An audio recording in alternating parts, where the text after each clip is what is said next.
Hi kids, today I'm going to read a book to you, and happy Halloween. The book is called The Three Bears, and it's one of my favorite stories. The Three Bears by Paul Galdone. Once upon a time, there were three bears who lived together in a house of their own in the woods. One of them was a wee little bear, one was a middle-sized bear, and the other one was a great big bear. They each had a bowl for their porridge. The little wee bear had a little wee bowl, and the middle-sized bear had a middle-sized bowl, and the great big bear had a great big bowl. And they each had a chair to sit in.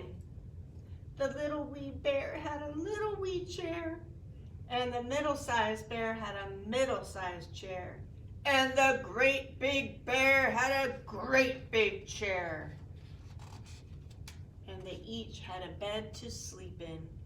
The little wee bear had a little wee bed, and the middle-sized bear had a middle-sized bed, and the great big bear had a great big bed. One morning, the three bears made porridge for breakfast and poured it into their bowls, but it was too hot to eat, so they decided to go for a walk in the woods until their porridge cooled down. While the three bears were walking, a little girl named Goldilocks came to their house. First, she looked in the window. Then she peeked through the keyhole. Of course, there was nobody inside. Goldilocks turned the handle of the door. The door was not locked because the three bears were trusting bears. They did no one any harm and never thought anyone would harm them. So Goldilocks opened the door and went right in. There was the porridge on the table, and it smelled very, very good. Goldilocks didn't stop to think whose porridge it was. She went straight to it. First, she tasted the porridge of the great big bear. It was too hot. Then she tasted the porridge of the middle-sized bear. It was too cold. Then she tasted the porridge of the little wee bear. It was neither too hot nor too cold. It was just right. Goldilocks liked it so much that she ate it all up. Then Goldilocks went into the parlor to see what else she could find. There were three chairs. First, she sat down in the chair of the great big bear. It was too hard. Then she sat down in the chair of the middle-sized bear. It was too soft.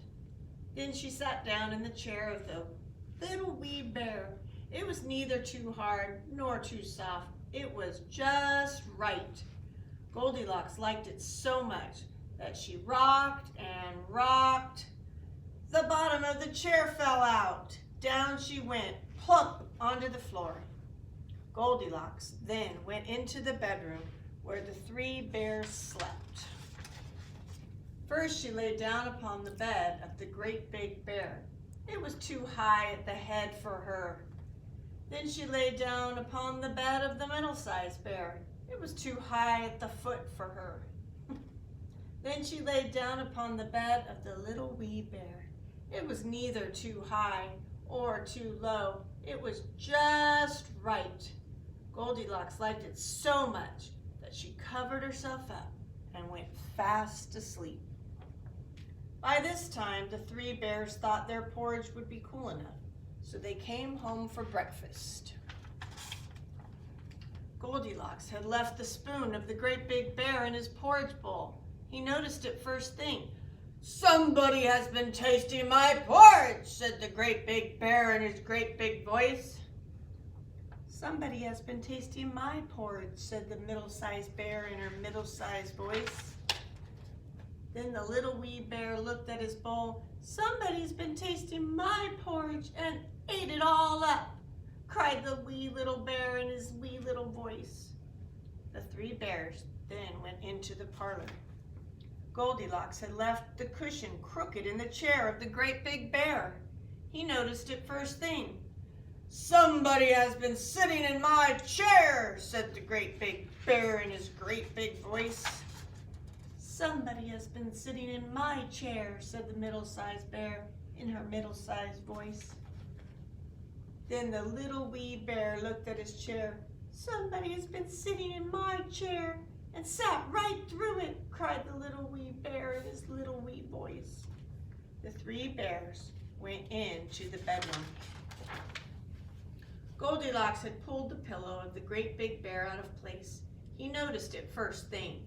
"Somebody has been lying in my bed," said the great big bear in his great big voice.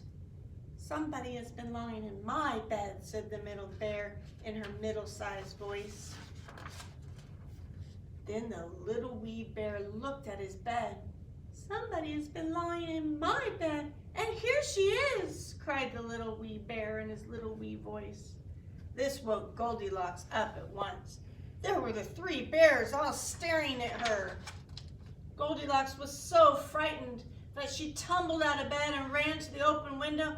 Out she jumped, and she ran away as fast as she could, never looking behind her. No one knows what happened to Goldilocks after that. As for the three bears, they never saw her again.